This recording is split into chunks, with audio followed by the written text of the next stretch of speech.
Bradesco. Entre nós, você vem primeiro.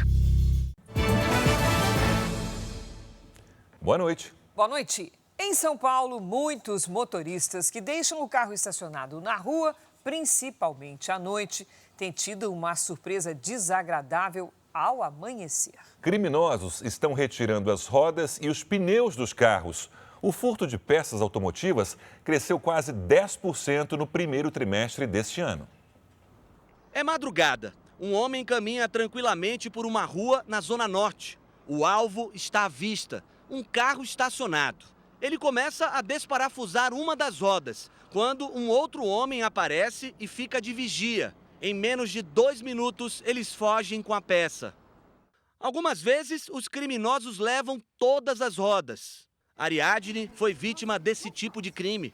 Ela ficou algumas horas numa quadra esportiva. Quando voltou, encontrou o carro sem as rodas e suspenso por um macaco hidráulico. Você olha para um lado, olha para o outro, os carros parados, rua em movimento. Você fala, gente, como que aconteceu isso? É uma sensação de impotência horrorosa. As rodas e pneus furtados somem rapidamente. São revendidos a preços bem abaixo do mercado, em borracharias, lojas de peças usadas e principalmente pela internet, o que dificulta a fiscalização. Como as rodas e os pneus não têm identificação de fábrica, mesmo se o material é recuperado, quase nunca volta para o dono. Entre janeiro e março, o estado de São Paulo registrou mais de 1.600 furtos de peças automotivas, um aumento de quase 10% em comparação ao mesmo período do ano passado. Para este delegado, penas brandas dificultam o combate a esse tipo de crime. Furto, normalmente, nesses casos, quem pratica, ainda que preso, ele responde o processo de liberdade, ainda que tenha uma condenação, às vezes não fica muito tempo preso. A polícia tem feito operações para combater o comércio ilegal de peças em desmanches. Para esse especialista, isso ajuda no combate ao crime. A válvula de motivação do furto é a receptação, é o binômio do crime. Se há a pessoa que vai receptar, que vai comprar, há o furtador. Brasil confirma primeiro caso de gripe aviária em granja comercial. Ministro da Agricultura garante que país segue protocolo rigoroso para conter o vírus. Mas China, União Europeia e Argentina suspendem compra de frango brasileiro. Suspeito de fraudes no INSS, coleciona carros de luxo e planejava abrir mais uma empresa antes da operação da PF. Ainda sem acordo pela paz, Rússia e Ucrânia acertam troca de prisioneiros de guerra. CBF define data para a eleição do novo presidente. Amanhã tem Vasco e Fortaleza pelo Campeonato Brasileiro na tela da Record, R7 e Play Plus. E você vai conhecer o Guilherme, torcedor do Palmeiras que espera por um transplante e recebeu uma visita especial.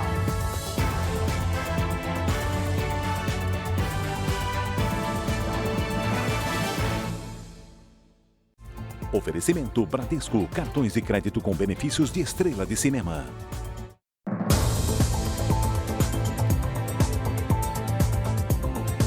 Nesta semana, você acompanhou aqui no Jornal da Record a prisão de suspeitos de fornecer armas para o Comando Vermelho. Segundo a polícia, os investigados usavam a venda ilegal para abastecer o crime organizado. Um dos traficantes teria pago quase 53 mil reais para comprar um fuzil. Mais de 200 armas e 40 mil munições foram apreendidas em Americana, no interior de São Paulo. Tudo estava pronto para ser entregue a traficantes do Rio. Segundo a polícia, o material pertencia a Eduardo Bazana, preso na terça-feira.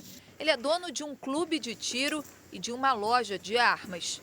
As investigações apontam para um esquema de compra e revenda de armas.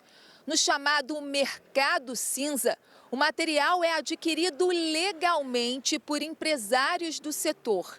E uma parte é desviada e vai parar nas mãos de traficantes. Luiz Carlos Rodrigues, o Zeus, chefe do tráfico de uma comunidade da Zona Oeste do Rio, dominada pelo Comando Vermelho, depositou R$ 52.900 na conta de Eduardo Bazana. Segundo a investigação, Bazana também usava os dados de frequentadores do clube de tiro para abastecer a facção. Ele já ficava de posse da documentação. Com essa documentação, o que ele fazia? Ele comprava o máximo de munição permitida. Então, muitas vezes, os CACs nem sabiam dessa compra. A defesa do empresário informou que as armas foram apreendidas ilegalmente, pois não faziam parte do mandado de busca e apreensão e que vai requerer a liberação. A polícia também acredita que outro empresário, Jonathan Ionovitch, também preso nessa operação, usava obras de arte para lavar o dinheiro do crime. Ele teria recebido 18 milhões de reais da viúva do marchand Jean Boguit, morto em 2015. A defesa dos últimos citados não foi encontrada. É um esquema muito grande que, na verdade, nós estamos só na ponta do iceberg. A gente ainda tem muita investigação pela frente. E hoje a Polícia Civil do Rio de Janeiro encontrou no interior do estado mais armas de um dos investigados dessa operação. Joias, armas e munição foram encontradas em uma fazenda que fica em Resende, interior do Rio. Segundo a investigação, a propriedade pertence a Jonathan Ionovitch. Ele é apontado pela polícia como um dos responsáveis por lavar dinheiro para o Comando Vermelho. Você está acompanhando aqui no JR esse vai e vem? A Justiça acatou um recurso da Prefeitura de São Paulo e voltou a proibir o serviço de mototáxi na cidade. A decisão também abre caminho para novas discussões sobre a regulamentação da atividade. Na decisão, o desembargador Eduardo Gouveia, do Tribunal de Justiça, argumenta que a suspensão da atividade de mototáxi foi tomada por cautela, diante da complexidade do tema e das possíveis consequências no trânsito da capital, e que é necessário aguardar o julgamento de uma ação de inconstitucionalidade sobre o decreto municipal que proíbe o serviço. A Prefeitura de São Paulo recorreu na última quinta-feira após uma sentença que autorizava a atividade de mototáxi. Com a nova decisão, o serviço segue proibido na capital. A Justiça também determinou um prazo de 90 dias para que a administração municipal regulamente o serviço. O prefeito Ricardo Nunes comemorou a decisão, mas diz que a regulamentação ainda depende de debate na Câmara Municipal. Hoje, o estado de São Paulo tem 7,2 de mortos por 100 mil habitantes. Então, quando a gente chegar em 4,5, vai ter uma situação mais segura. Talvez seja possível fazer essa autorização. Tem um grupo de trabalho lá na Câmara discutindo, eu vou estar dialogando com os vereadores e escutando. Dados da Secretaria da Segurança Pública de São Paulo mostram que em 2024 houve 483 mortes em acidentes com motos na capital, alta de quase 20% em relação ao ano anterior. Uma das plataformas que oferecem o serviço diz que não foi notificada, a outra não vai comentar a decisão. O desemprego subiu em 12 estados no primeiro trimestre deste ano, de acordo com dados divulgados hoje pelo IBGE. Mesmo assim, a taxa nacional é a menor para o período em 13 anos. Depois de meses de desemprego, Fernando e Carolina voltaram a ter a carteira assinada. É ótimo, é sempre uma conquista na nossa vida, poder conquistar nossos sonhos, conseguir ajudar quem a gente ama. Nossa, dá até um alívio, porque é um dinheiro que você sabe que já está certo, né? Para mim é 1000 vezes melhor, né? Um CLTzinho. A hotelaria é um dos setores que mais crescem. Nesta rede, em São Paulo, há 20 vagas abertas. Existe ainda uma defasagem no quadro funcional da maioria das redes hoteleiras. São Paulo é o segundo estado com o maior número de trabalhadores formais no setor privado, acima da média nacional. Por aqui, a taxa de desemprego se manteve estável no primeiro trimestre deste ano, em comparação aos 3 últimos meses do ano passado. Mas a desocupação aumentou em 12 estados brasileiros. Pernambuco, Bahia e Piauí têm os maiores níveis de desemprego no país, enquanto Santa Catarina, Rondônia e Mato Grosso registram as menores taxas. A desocupação atinge principalmente mulheres e negros. A gente vê um resfriamento muito gradual do mercado de trabalho. Mas, na verdade, quando você faz a análise ajustando pelos meses do ano, que a gente chama de ajuste sazonal, essa subida não é tão acentuada assim. A taxa nacional de desemprego está em 7%, a menor para o primeiro trimestre desde 2012. O rendimento médio do trabalhador chegou a R$ 3.410. As fraudes no INSS. A Polícia Federal foi informada de suspeitas dessas fraudes, pelo menos desde 2020, mas arquivou a investigação porque não identificou irregularidades.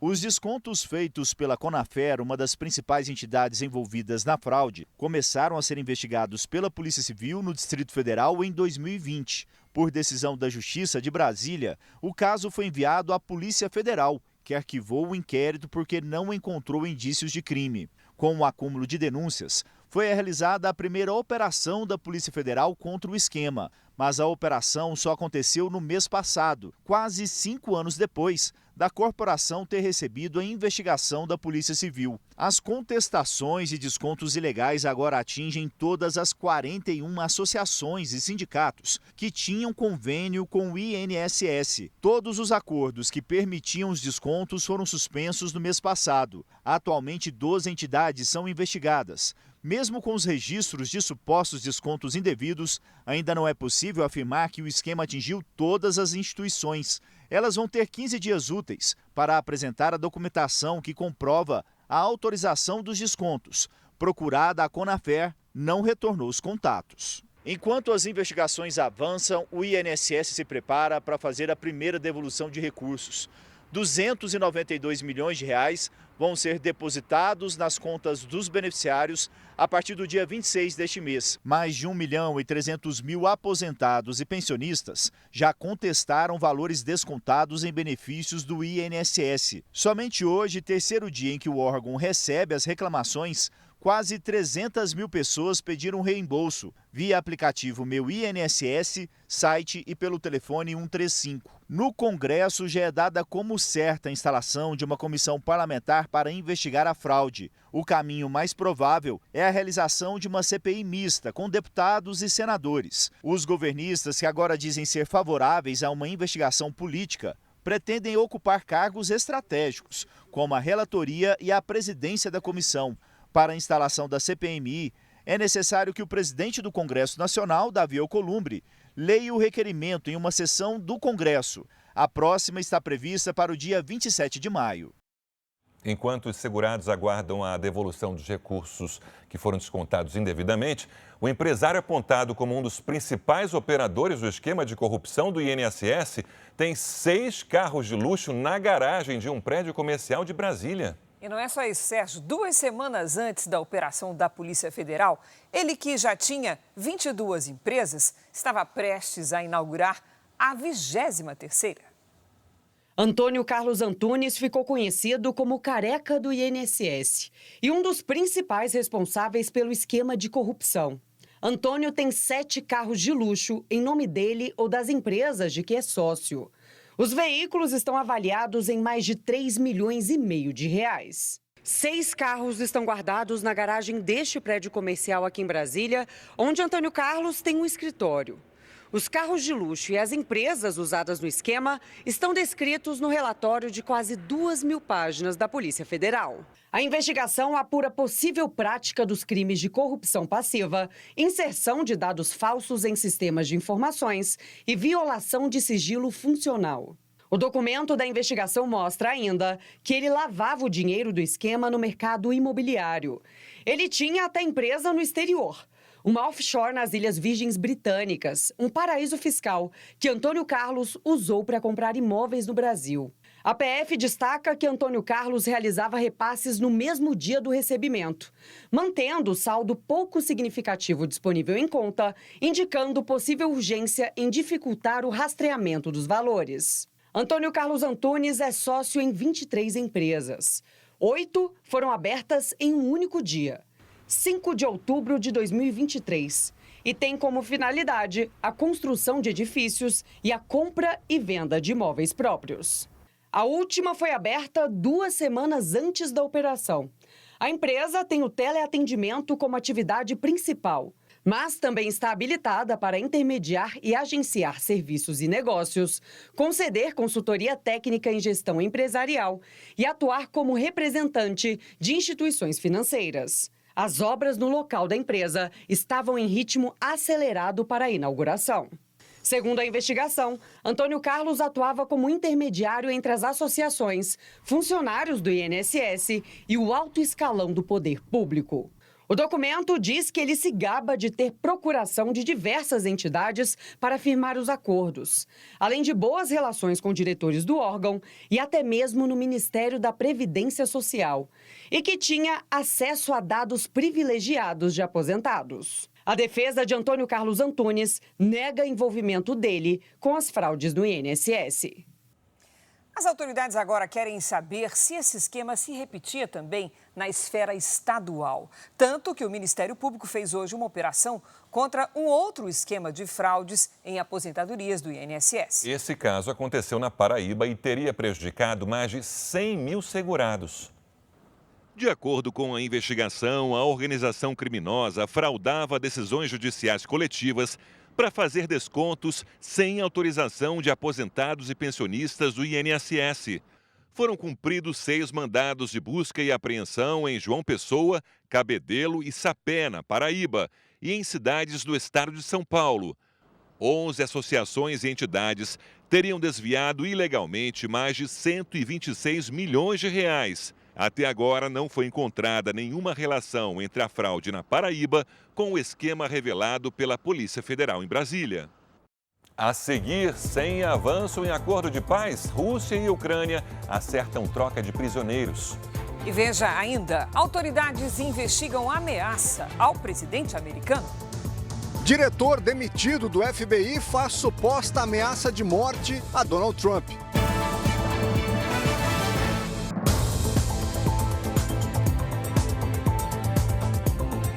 As agências de segurança dos Estados Unidos investigam uma possível ameaça de morte contra o presidente Donald Trump. Essa ameaça teria partido do ex-diretor do FBI, a Polícia Federal Americana. James Comey postou nas redes sociais uma foto com a legenda dizendo que encontrou conchas legais numa caminhada na praia.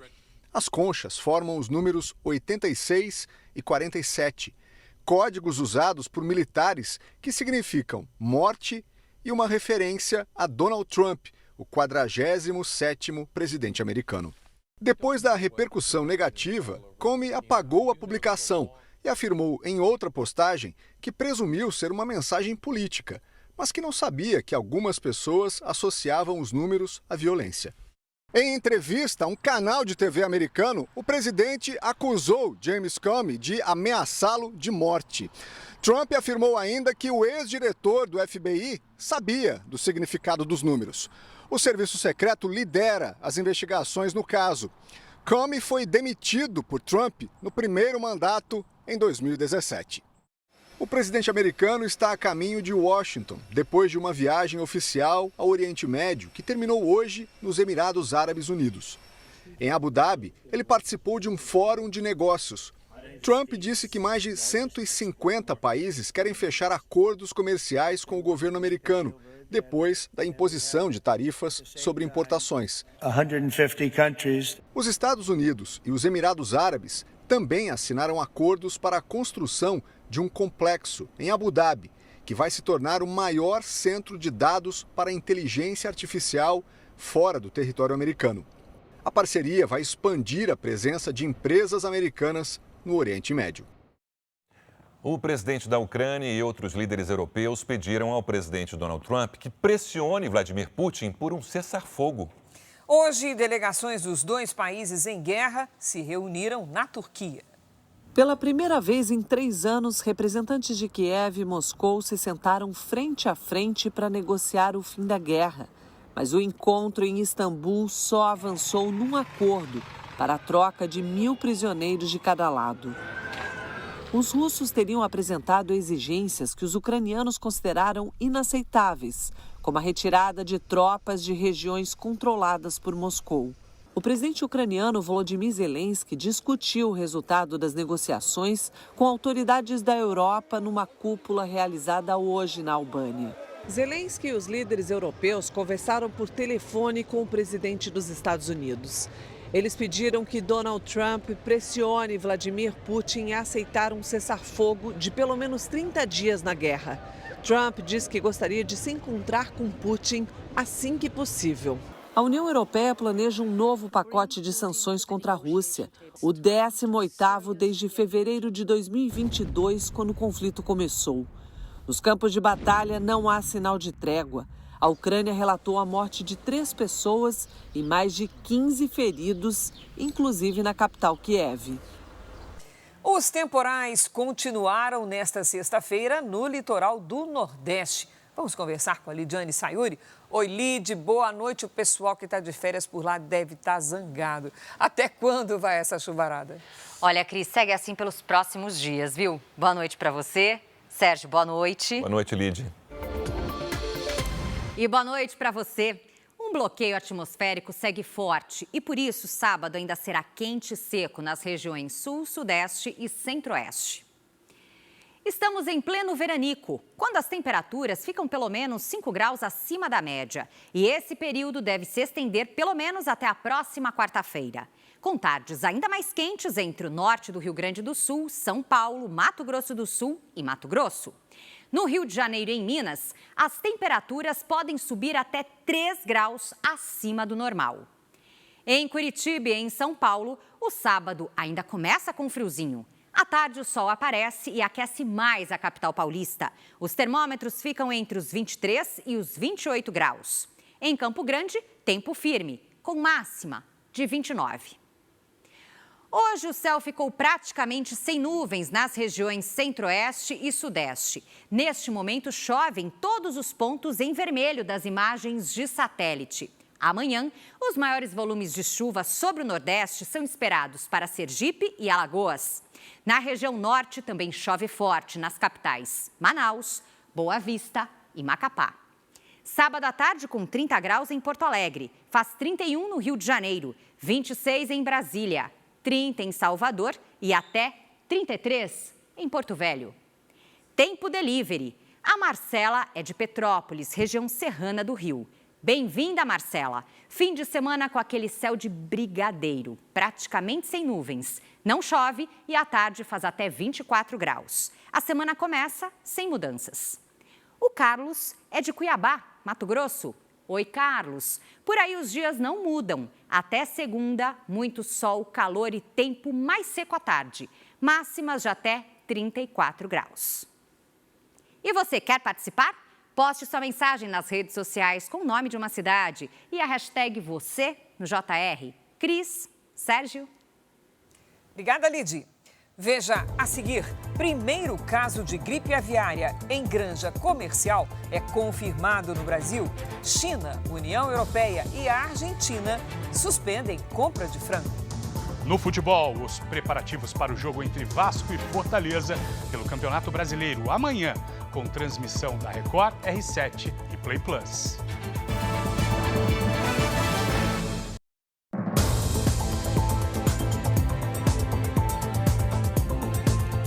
O Rio Grande do Sul confirmou hoje o primeiro caso de gripe aviária em uma granja comercial no país. O governo federal decretou estado de emergência zoossanitária. A reação mundial veio rápido. China, União Europeia e Argentina suspenderam a compra de frango do Brasil. O caso foi detectado no município de Montenegro, a 60 quilômetros de Porto Alegre. Frangos infectados foram identificados na propriedade rural. Quase 17 mil aves morreram e outras 1.000 foram abatidas. Foi feito um estudo, um teste, onde se comprovou a gripe aviária, que foi o primeiro caso não apenas no município e no estado, mas no país. O caso foi comunicado à Organização Mundial de Saúde Animal e aos principais parceiros comerciais do Brasil. A China e a União Europeia anunciaram uma suspensão por 60 dias das importações de carne de frango do Brasil. O Ministério da Agricultura colocou em prática as ações do plano de contingência, que incluem o isolamento de pessoas que tiveram contato com as aves e uma investigação complementar em um raio de 10 quilômetros do local afetado, aqui na cidade de Montenegro. A Argentina também suspendeu a importação de frangos e produtos de aves do Brasil. Vamos trabalhar inicialmente com 6 barreiras fixas, 24 horas, realizando essas desinfecções, mais uma barreira de desvio, e não havendo novos rebrotes de foco em nenhum outro local, inicia-se aí o processo de encerramento do período de contenção, de emergência. Em Montenegro, são 520 criadores de aves de corte. Seu Edgar não sabe quando poderá retomar o trabalho. Se a empresa acha que dá, a gente tenta, senão a gente para, né? O vírus da gripe aviária circula no mundo desde 2006, principalmente na Ásia, África e no norte da Europa. No ano passado, o Brasil abateu mais de 6 bilhões e 400 milhões de frangos. Os 3 estados do sul lideram o ranking: Paraná, Santa Catarina e o Rio Grande do Sul.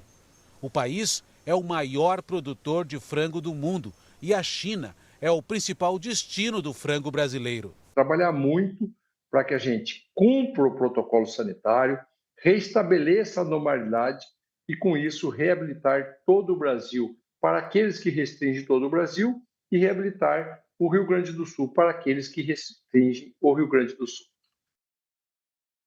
Autoridades sanitárias afirmam que a gripe aviária não é transmitida pelo consumo de frango e de ovos.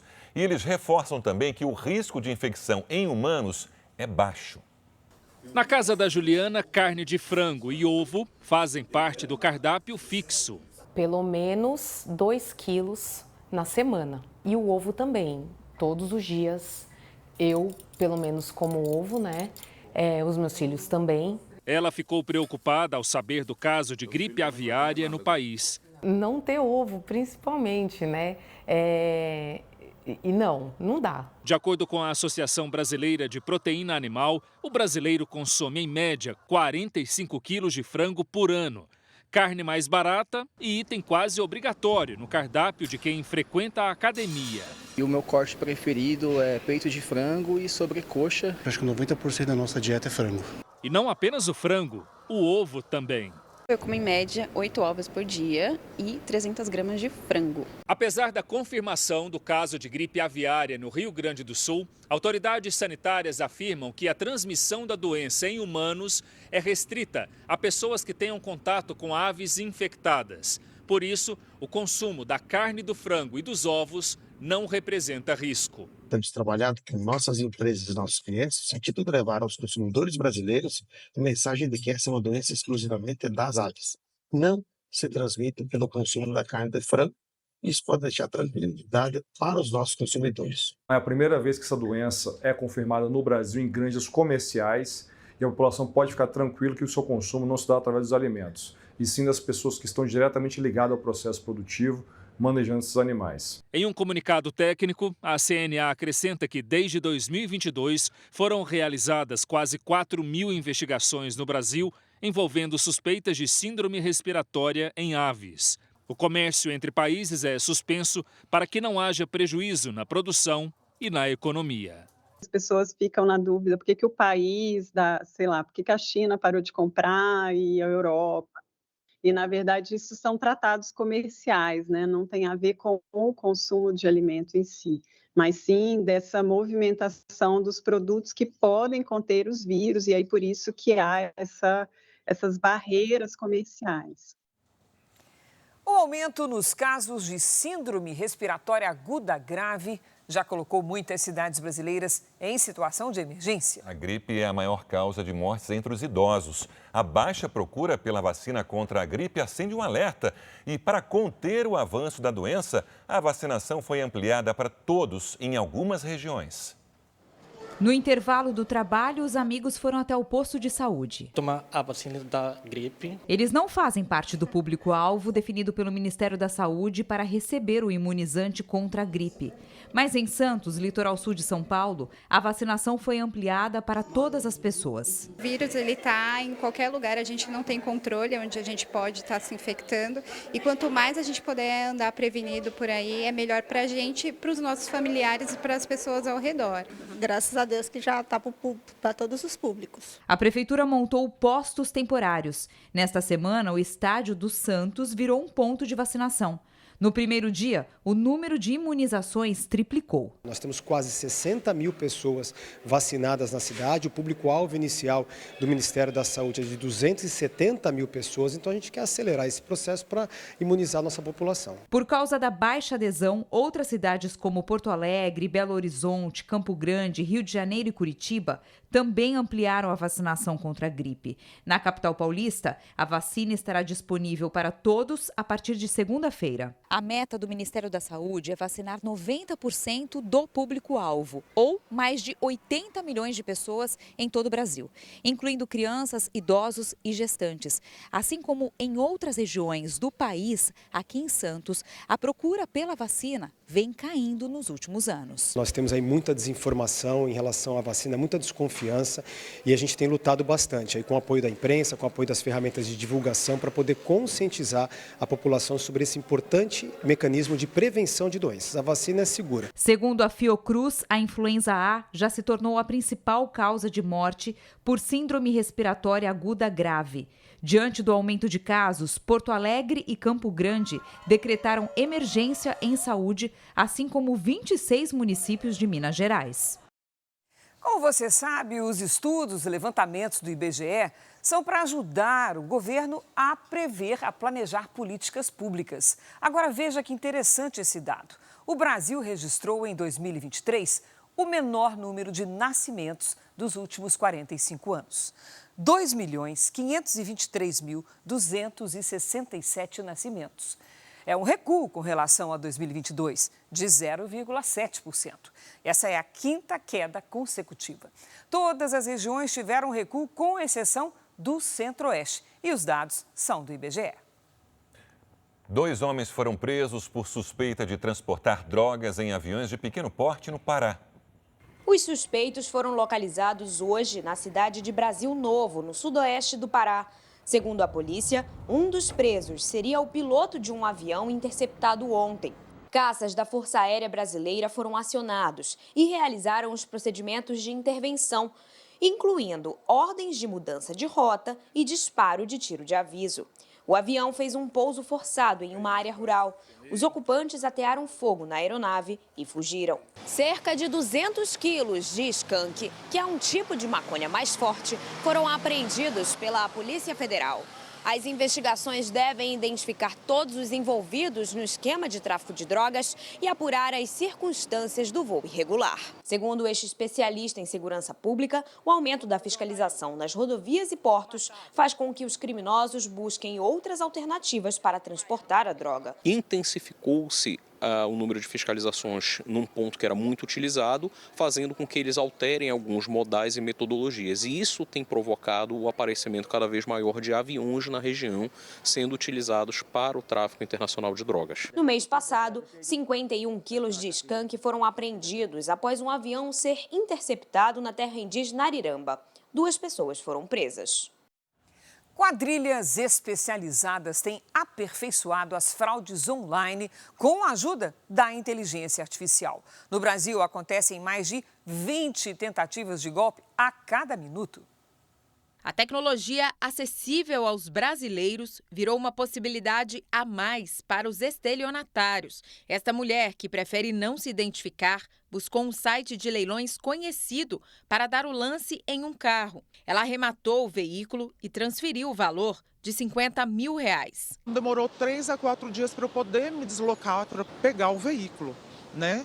Então, eles tiveram esses 3, 4 dias para poder sumir com o meu dinheiro. A fraude foi um esquema clássico de site clonado. Não existia carro algum. No Brasil, crimes na internet têm se tornado cada vez mais comuns. Por dia, são quase 40 mil tentativas de golpes online. Em média, 26 por minuto. A maior parte acontece aqui, na região sudeste. Entre os tipos mais comuns estão o site falso, ligações sobre supostas compras em lojas conhecidas e clonagem de perfis em aplicativos de mensagem. É feita uma ligação, um humano consegue fazer uma por vez. Um robô com uma IA consegue fazer 1000 por vez. E dessas 1000, alguém vai acabar caindo nesse golpe. A orientação é ficar atento ao endereço das páginas acessadas e trocar de senha regularmente. Quando ela repete essa senha e a inteligência artificial detecta essa senha, o que ele começa a fazer? Ele começa a testar em quais sites ela tem validação. Habilitar também as notificações de compra através de aplicativo do banco. Você é trabalhador com carteira assinada, que tem empréstimo consignado ou pessoal? Boa notícia, já pode migrar as dívidas para bancos que ofereçam juros mais baixos. É a chamada portabilidade. O programa de crédito do trabalhador já emprestou mais de 11 bilhões de reais. A média por contrato passou de R$ 5.300, com prestação média de quase R$ 320. 8 pessoas foram presas em uma operação da Polícia Federal em Campinas e outras 3 cidades do interior de São Paulo. Elas são suspeitas de integrar uma quadrilha de roubos de cargas e caminhões, além de lavagem de dinheiro. Cerca de 120 policiais federais participaram da ação. O Rio de Janeiro confirmou a primeira morte por febre oropouche. A vítima é um homem de 64 anos que morava em Cachoeiras de Macacu. Ele foi internado em fevereiro e morreu quase um mês depois. Neste ano, o estado identificou mais de 1.400 casos da doença. Uma onça tem sido vista pelas ruas de Itapeva, interior de São Paulo. O primeiro registro do animal foi feito no dia 9 deste mês. E hoje a onça voltou a circular tranquilamente pela região. A orientação é que os moradores mantenham os animais domésticos em locais fechados e seguros. No noticiário internacional, Israel atacou o Iêmen para impedir que embarcações no Mar Vermelho sejam alvos de terroristas. Os aviões israelenses atingiram portos no Iêmen que são controlados pelos Houthis, rebeldes que apoiam Hamas e são financiados pelo Irã. Desde o início da guerra, o grupo terrorista ataca embarcações no Mar Vermelho. Segundo o exército de Israel, os portos foram destruídos para impedir novos ataques. O ministro da Defesa, Israel Katz, afirmou que líderes dos Houthis se tornariam alvos se os ataques contra Israel não fossem interrompidos. As forças israelenses também atingiram mais de 150 alvos terroristas na faixa de Gaza. O exército revelou que nos últimos dias permitiu a entrada de combustível no território palestino para abastecer hospitais da região. A equipe israelense que participa das negociações de cessar-fogo na faixa de Gaza vai permanecer no Catar até a noite de sábado. Os integrantes acreditam que pode haver um avanço no acordo para a libertação dos reféns e também autorização de entrada de ajuda humanitária no território palestino. O presidente Donald Trump afirmou que os Estados Unidos podem ajudar a lidar com a situação em Gaza porque as pessoas estão morrendo de fome e é preciso considerar os dois lados. Em 2 ou 3 semanas podemos tornar o território muito mais seguro, disse Donald Trump. Hoje, a mãe do refém Matan Zangalkar recebeu uma prova de que ele está vivo. A informação foi revelada pelo soldado Idan Alexander, que foi libertado na segunda-feira. Um jogador de basquete americano foi preso na Indonésia por tráfico de drogas. A polícia invadiu o apartamento de Jared Dwayne Shaw, de 34 anos, e encontrou doces feitos de maconha. Shaw pode ser condenado à prisão perpétua ou à pena de morte se for considerado culpado. O jogador disse que não pretendia vender a droga. A Justiça do Reino Unido decidiu que o cantor americano Chris Brown vai ficar detido até o dia 13 de junho. Nesta data, ele vai comparecer a uma nova audiência. O rapper foi preso por agredir um produtor musical numa casa noturna em 2023. Em um tribunal de Nova York, a ex-namorada do rapper Sean Diddy Combs foi interrogada pelo 4º dia seguido. Diddy é réu em casos de crimes sexuais. Hoje, representantes de Justin Bieber negaram que o cantor tenha sido uma das vítimas de Diddy. Veja que preocupante, mais de 295 milhões de pessoas em 53 países sofreram de fome aguda no ano passado. Detalhe, a situação piorou pelo 6º ano seguido e não há perspectiva de melhora. É a fome que pode matar. Houve um aumento de mais de 13 milhões de pessoas em relação a 2023. É como se em apenas um ano a população inteira de um país como a Bolívia começasse a passar fome. É a maior quantidade de pessoas desde 2016, primeiro ano do estudo. O relatório é da Rede Global contra as Crises Alimentares, que inclui a União Europeia, o Banco Mundial e agências das Nações Unidas. Pelo 6º ano seguido, a fome piorou, principalmente no Sudão, em Mianmar e na faixa de Gaza. Crises econômicas, guerras, secas e inundações foram decisivas para piorar a situação. De acordo com o relatório, a desnutrição afetou quase 38 milhões de crianças. E a previsão para este ano é preocupante, principalmente por causa dos conflitos e da redução da ajuda internacional.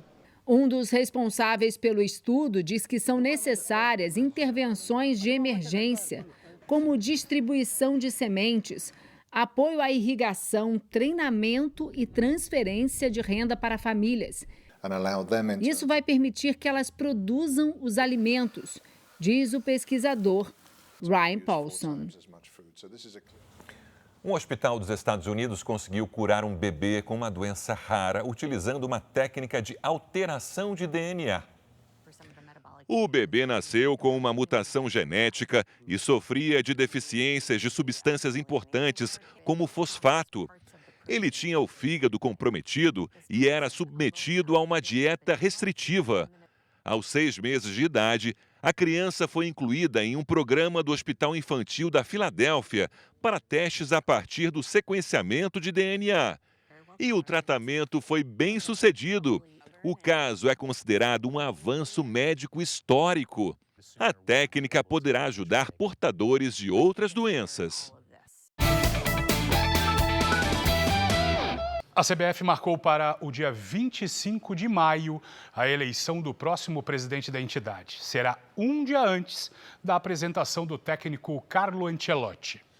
Interventor da CBF, o empresário Fernando Sarney está na confederação desde 1988.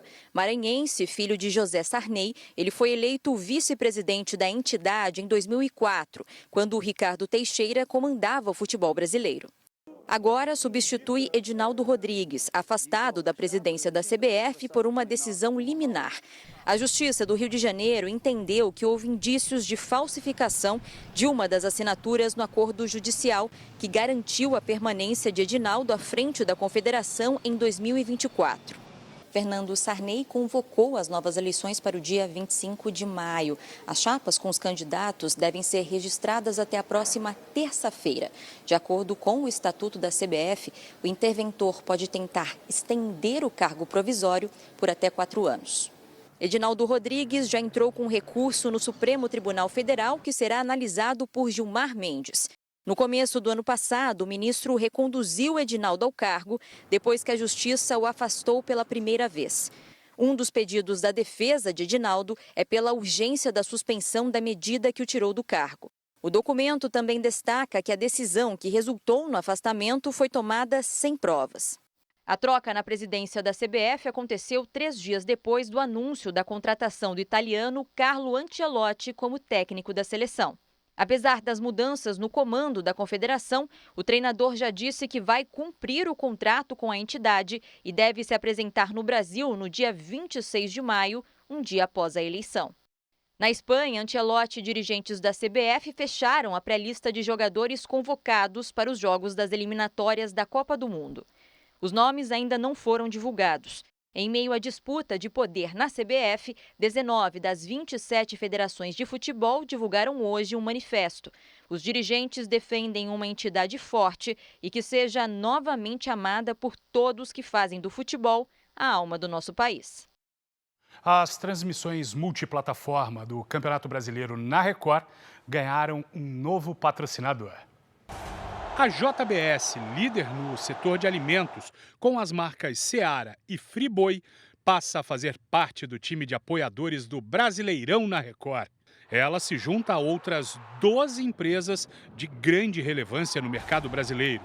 São elas Amstel, Chevrolet, Eisenbach, Esportes da Sorte, Estrela Bet, Sporting Bet, Magalu, Mercado Pago, Natura, Burger King, Philco e Ademicon. Amanhã é dia de final nos campeonatos estaduais do Maranhão e do Amapá.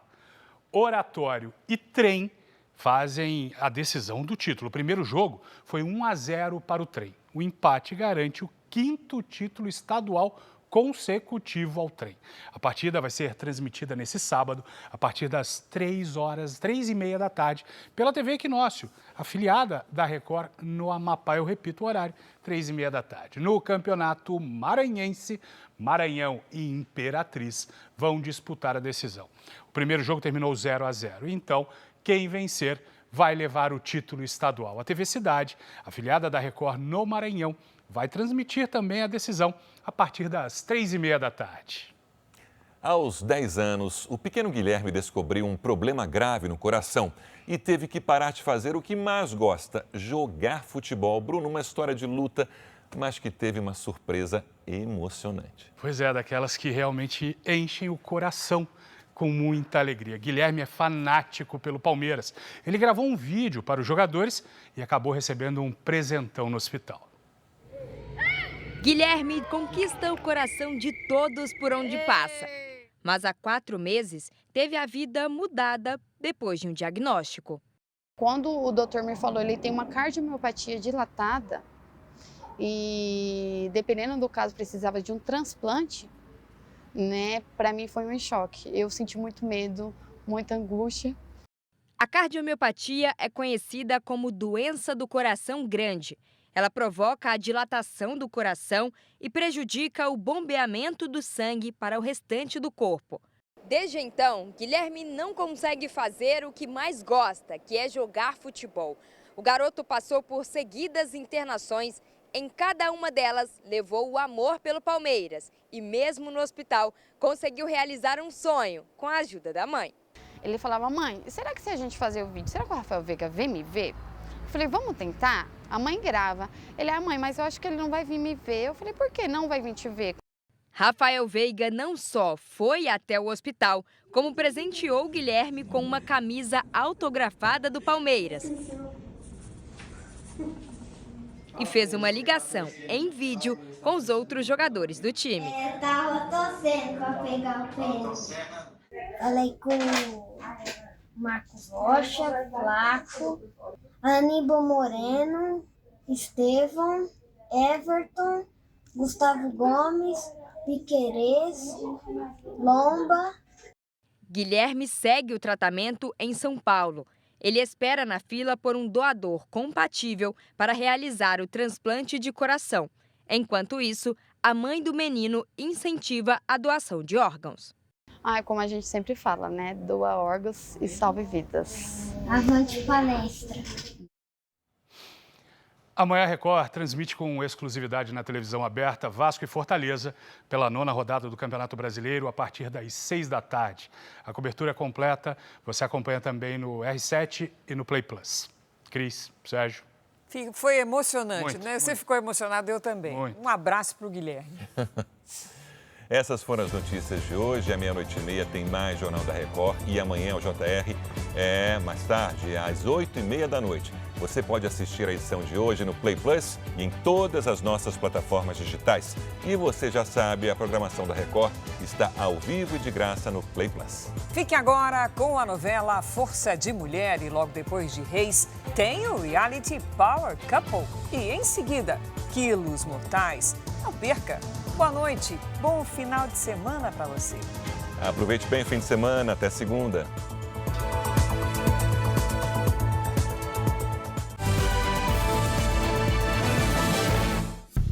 Bradesco, entre nós, você vem primeiro.